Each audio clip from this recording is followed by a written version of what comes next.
दोस्तों, आज हम आपके लिए एक ऐसा वाक्य लेकर आए हैं जिसे सुनकर आपके रोंगटे खड़े हो जाएंगे। एक ऐसी कहानी जो आपका दिल खुश कर देगी, जब एक बहुत खूबसूरत और जवान कुंवारी लड़की अपनी नाजुक चाल और भीगे हुए जिस्म के साथ खुद चलकर एक साधु बाबा के पास उस घने जंगल में झोपड़ी के अंदर पहुंच जाती है। और फिर जो कुछ उस खिलाड़ी और सयाने साधु बाबा ने उस भीगी हुई लड़की के उभरे हुए जिस्म को देखकर बाबा की नीयत बदली और उस सुंदर लड़की के साथ सब कुछ पूरी रात किया, और वह लड़की भी बाबा के चाल में फंसकर पूरा साथ दिया और उस झोपड़ी में जो किया वह सुनकर आप भी हैरान रह जाएंगे। दोस्तों, मैं शर्म छोड़कर यह रोमांटिक वाकया आप लोगों को बता रही हूँ, इसलिए इस वीडियो को एक लाइक और चैनल को सब्सक्राइब जरूर कर देना। दोस्तों, वो जंगल कोई मामूली जगह नहीं था। वो एक डरावना और वीरान इलाका था, जहाँ इंसान तो छोड़िए, जंगली जानवर भी रात के समय खामोशी से गुजर जाएं तो गनीमत मानी जाती। उसी जंगल में एक उम्रदराज साधु बाबा रहते थे, जिनकी उम्र लगभग 60 साल रही होगी, मगर उनकी कद काठी और आंखों की चमक में आज भी जोश दिखाई देता था। वो कई वर्षों से अकेले ही एक छोटी सी झोंपड़ी में अपनी तन्हा जिंदगी गुजार रहे थे। एक रात की बात है, आधी रात का समय था। हवाएं डर के मारे सरसराने लगी थीं, बादल गुस्से में गरज रहे थे, बिजली बार बार आसमान को चीर रही थी और बरसात ने पूरे जंगल को हिलाकर रख दिया था। बाबा रोज की तरह अपनी झोंपड़ी में बैठे ध्यान और मनन कर रहे थे।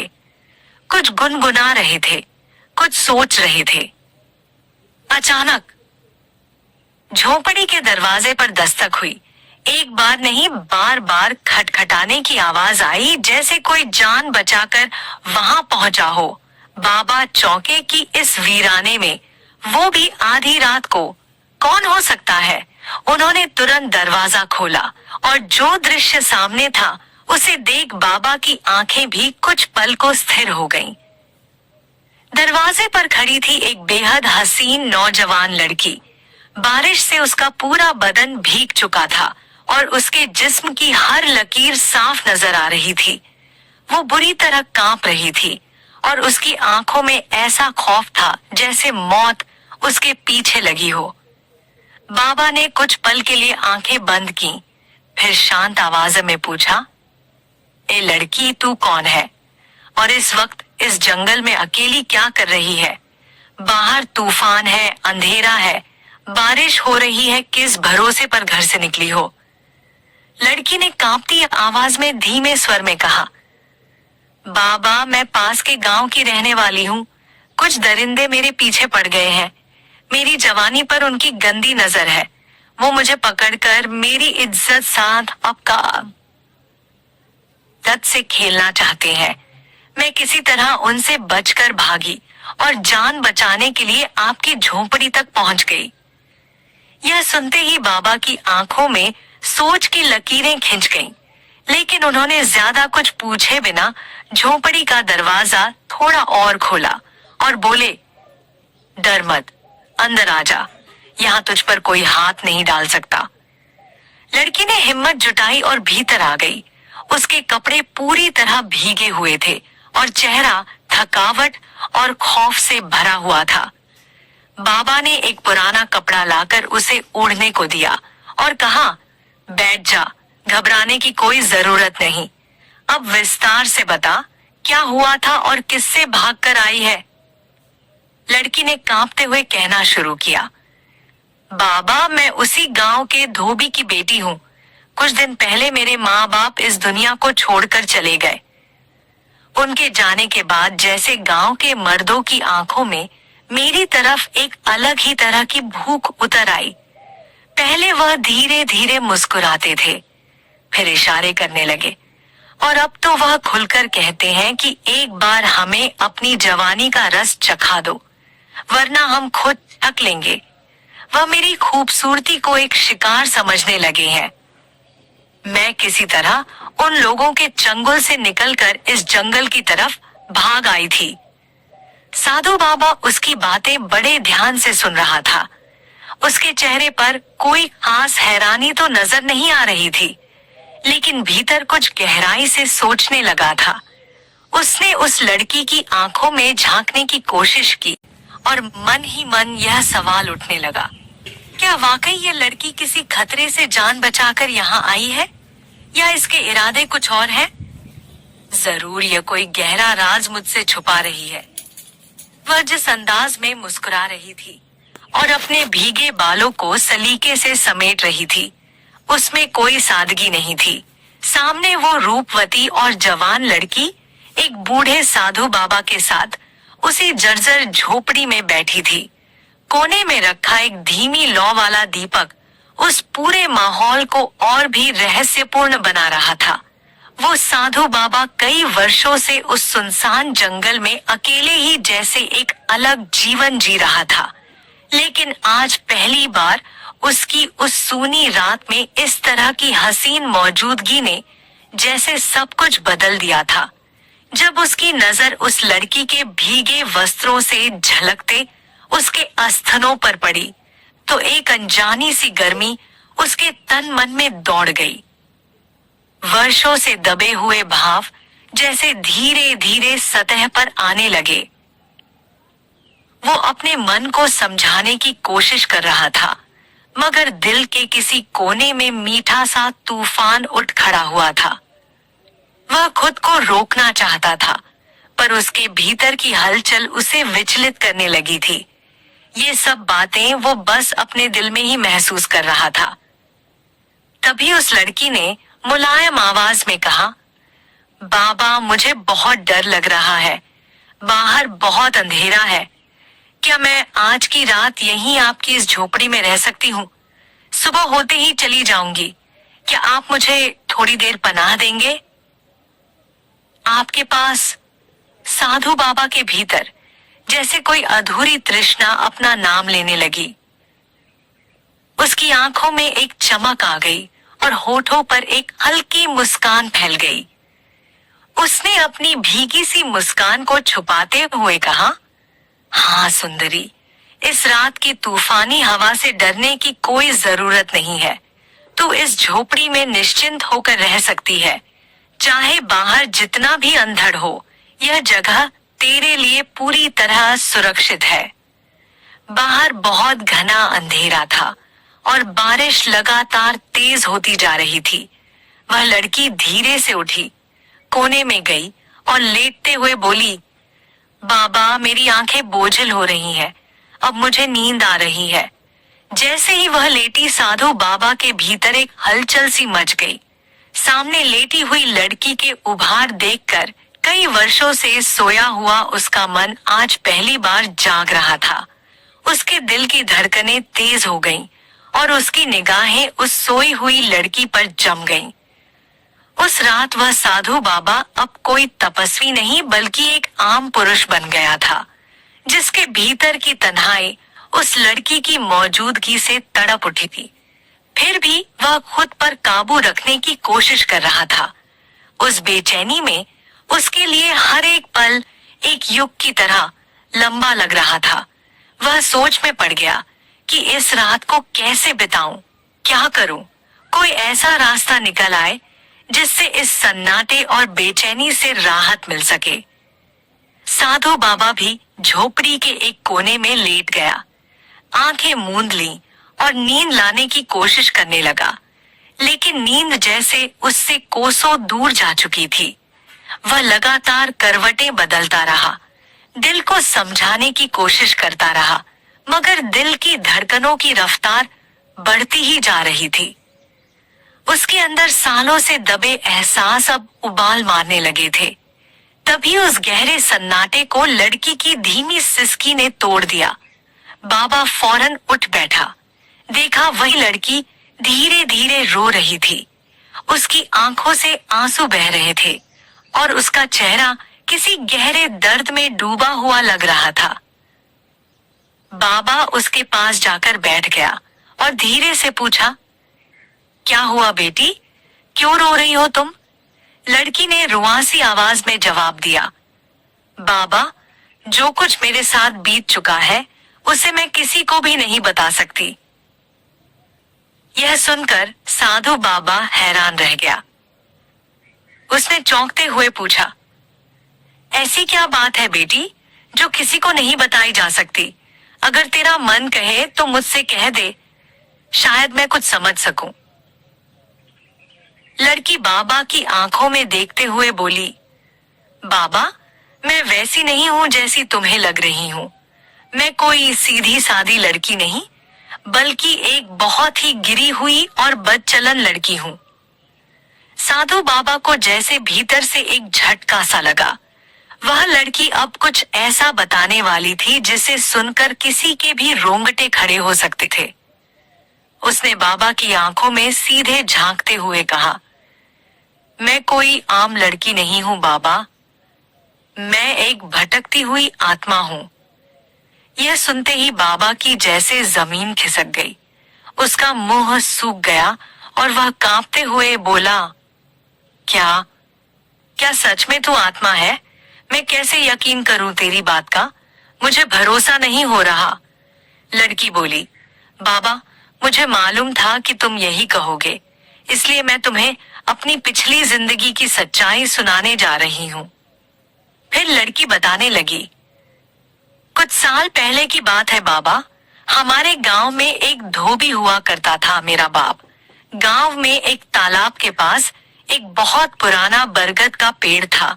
हम गांव की लड़कियां अक्सर वहां मिट्टी उठाने और नहाने जाया करती थीं।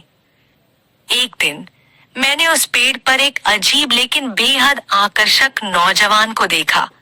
बाकी सभी लड़कियां तो चली गईं, मगर मैं उसे देखती रह गई। वो मुझे हासिल करना चाहता था, यानी मुझसे शादी करना चाहता था। मैंने अपने बुजुर्गों से सुना था कि उस पेड़ पर एक साया रहता है। तभी मुझे समझ में आ गया कि वह कोई इंसान नहीं बल्कि वही साया है। उसके बाद मैंने उसका नाम भी सुनना पसंद नहीं किया, पर वह मेरी ना को मानने के लिए तैयार ही नहीं था। जब उसने देखा कि मैं किसी भी हाल में उसे नहीं चाहती, तो उसने मुझ पर जादू कर दिया। उस जादू के असर से मैं उसकी कैद में चली गई। मेरी मर्जी के खिलाफ उसने मुझसे शादी कर ली। वो चाहता था कि मैं अपनी इच्छा से उसके हवाले हो जाऊं, मगर मैं कभी उसके पास नहीं गई। मैंने उसे सुहागरात के दिन भी खुद से दूर रखा। फिर वह मुझसे नफरत करने लगा और गुस्से में मुझे पीटने लगा। जब मैं अधमरी हो गई, तब उसने आखिरी समय में कहा, तू चाहे मर जा, लेकिन तेरी आत्मा तब तक भटकती रहेगी जब तक तू किसी बूढ़े आदमी के साथ हम बिस्तर नहीं होती। बाबा ये सुनकर अंदर से कांप गया। वह सोचने लगा कि कहीं ये लड़की उसी शर्त को पूरा करने के लिए तो यहाँ नहीं आई है, और उसका डर सही साबित हुआ। लड़की ने बाबा का हाथ थाम लिया और बोली, बाबा, मैं सच कह रही हूँ। अगर आज रात तुम मेरे साथ नहीं रहोगे तो मेरी आत्मा इस जंगल में भटकती रहेगी। साधु बाबा डर के मारे कांपने लगा। उसके शरीर से पसीना बहने लगा, जिसे वह एक बेसहारा लड़की समझ रहा था, और जिसके लिए दिल में कुछ एहसास जगे थे, वो अब खुद को एक भटकती आत्मा बता रही थी। बाबा उसे घबराए हुए देख रहा था, मगर लड़की की खूबसूरती अब भी वैसी ही थी जैसे कोई अप्सरा हो। लड़की ने फिर धीरे से कहा, बाबा, बस एक रात की ही तो बात है। अगर आज की रात तुम मेरे साथ संबंध बना लोगे तो मेरी रूह को मुक्ति मिल जाएगी और तुम्हारी रात भी रंगीन बन जाएगी। बाबा का दिल डर से धड़क उठा। उसका बदन पूरी तरह पसीने से भीग गया था, लेकिन इससे पहले कि वह कुछ कह सके, लड़की ने उसके शरीर पर हाथ फेरना शुरू कर दिया। वो उसके चेहरे के पास आकर उसकी सांसों में समा रही थी। तभी अचानक झोपड़ी के बाहर से एक डरावनी और अजीब सी आवाज आई। बाबा घबराकर तुरंत उठा और बाहर की ओर भागा। सामने उसने देखा कि एक ऊंचे पेड़ की टहनी पर एक डरावना जिन बैठा हुआ था। जैसे ही बाबा की नजर उस जिन पर पड़ी, वह जिन इंसानी शक्ल में बदलकर सीधे बाबा की तरफ बढ़ने लगा। बाबा ने डरते हुए लड़की की तरफ देखा और पूछा, ए लड़की, तू आखिर है कौन? मगर लड़की ने कोई जवाब नहीं दिया। उसका चेहरा एकदम शांत था, मानो वह किसी और ही दुनिया में खो चुकी हो। अब वो जिन बाबा के बेहद करीब आ चुका था। उसकी आंखों से आग की लपटें निकल रही थीं। बाबा ने कांपती हुई आवाज में पूछा, तू कौन है? जिन गड़गड़ाती आवाज में बोला, मैं वही हूँ जिसने इस लड़की को तेरे पास भेजा है। अब बाबा सब कुछ समझ गया था। यह पूरा एक जाल था। जिन ने लड़की को अपने वश में किया हुआ था और उसी के जरिए साधु बाबा को फंसाने की साजिश रची थी। बाबा ने गुस्से में कहा, तेरा ये काला जादू मुझ पर असर नहीं करेगा। क्या तू समझा कि एक जवान लड़की भेजकर मुझे रास्ते से भटका देगा? जिन हंसते हुए बोला, भटक तो तू पहले ही गया था। अगर ये लड़की खुद को आत्मा न कहती तो तू कब का बह चुका होता अपने ही जज्बातों में। बाबा ने शर्म से लड़की की ओर देखा। अब वो सिर झुकाए बैठी थी। उसकी आंखों में पश्चाताप के आंसू थे। वो सोच रही थी कि वो कितनी बड़ी गलती करने जा रही थी। तभी जिन फिर गरजा, अब तू मेरे जाल में फंस चुका है बाबा। साधु बाबा ने आंखें मूंदी और मन में सोचने लगा, इस मुसीबत से कैसे निकला जाए। फिर उसने आंखें खोली और लड़की की तरफ देखते हुए बोला, अगर तेरे अंदर इंसानियत की थोड़ी भी चिंगारी बची है तो अपने दिल पर हाथ रखकर खुद से एक सवाल कर, तुम क्या करने जा रही थी? मैंने अपनी पूरी जिंदगी में कभी किसी औरत के साथ कोई गलत काम नहीं किया। फिर तुम क्यों मेरी उस तपस्या को मिटाना चाहती थी जिसे मैंने वर्षों की साधना से संभाला है? अपने भीतर झांको, सोचो और समझो और खुद से सवाल करो, तुम ये सब क्यों कर रही थी? बाबा की ये बातें चल ही रही थीं कि जिन फिर से बोल पड़ा, अब कुछ नहीं हो सकता बाबा, देर हो चुकी है। अब जो होना था वो होकर रहेगा। लड़की कांपते हुए बाबा की ओर देखती है और कहती है, बाबा, मुझे नहीं पता कि सही क्या है और गलत क्या। बस इतना जानती हूँ कि मेरी बेचैन आत्मा को सुकून चाहिए। बाबा शांत लहजे में बोला, सुकून पाने की राह आसान नहीं होती। तुम्हें अपनी आग खुद बुझानी होगी, अपने भीतर उतरना होगा, खुद को पहचानना होगा और अपनी आत्मा की इस भटकन से खुद ही लड़ना होगा। फिर बाबा ने आंखें बंद कर ली और गहरे स्वर में बोला, ये एक आत्मा की जंग है। इसमें कोई तुम्हारा साथ नहीं दे सकता। ये लड़ाई तुम्हें खुद ही लड़नी होगी। बाबा की बातों से लड़की जैसे जाग गई। उसने आंखें मूंदी और फिर धीमे स्वर में बोली, साधु बाबा, शायद आप सही कह रहे हैं। अब मुझे अपनी लड़ाई खुद ही लड़नी होगी। जैसे ही उसने आंखें खोली, वो सीधे उस जिन की ओर देखती है और गरजती है, हाँ, अब मैं तैयार हूँ। अब मैं अपनी आत्मा और खुद को आजाद करने के लिए पूरी तरह तैयार हूँ। अब वह लड़की आगे बढ़ती है। उसके चेहरे पर अब डर नहीं बल्कि आत्मबल की चमक थी। उसने हाथ आगे बढ़ाया उस खौफनाक जिन को पकड़ने के लिए। जिद उसे रोकने की कोशिश करता है, मगर तब तक बहुत देर हो चुकी होती है। लड़की का हाथ जिन के हाथ से टकराता है और उसी पल आकाश में एक भयानक तूफान उठता है। तेज हवाएं पूरे जंगल को हिला डालती हैं। जिन चीखते हुए हवा में उड़ने लगता है। वो खुद को बचाने की पूरी कोशिश करता है, लेकिन अब कुछ बाकी नहीं बचा था, क्योंकि अब उस लड़की में वो शक्ति जाग चुकी थी जो एक भटकी आत्मा को मुक्त कर सकती थी। अब वो किसी की मोहताज नहीं थी। अब वह खुद अपनी ताकत से उस जिन का अंत करने जा रही थी। जिन तड़पता है, चीखता है, मगर लड़की का चेहरा कठोर है, उसकी आंखों में अब डर नहीं बल्कि बदला और आत्मसंतोष है। लड़की ने पूरी ताकत से जिन को जकड़ लिया और आखिरी झटके में उसकी आत्मा को चीर कर रख दिया और उस क्षण वह जिन हवा में जलता हुआ भस्म हो गया। तूफान शांत हुआ और झोपड़ी के भीतर की रोशनी फिर से लौट आई। लड़की ने अपनी आंखें खोली और देखा कि साधु बाबा सामने खड़े हैं। उनके चेहरे पर कोई गुस्सा नहीं बल्कि संतोष की मुस्कान थी। लड़की बेहद शर्मिंदा थी। उसने धीरे से सिर झुकाया और बोली, बाबा, मुझसे बहुत बड़ी गलती होने वाली थी। आपने मुझे उस जिन से बचा लिया। मैं तहे दिल से आपका शुक्रिया अदा करती हूँ। बाबा ने शांत मुस्कान के साथ कहा, कोई बात नहीं, ये मेरा धर्म था। भटके हुए को रास्ता दिखाना ही असली सेवा है। अब तुम आजाद हो, जहाँ जाना चाहो जा सकती हो। लड़की झोपड़ी से बाहर निकली। अब उसकी चाल में डर नहीं बल्कि आजादी की ठंडी हवा थी। वो उस जंगल के रास्ते चल पड़ी जहाँ से कोई आत्मा फिर लौट कर नहीं आती। दोस्तों, आप मेरी ये वीडियो कहाँ से देख रहे हैं?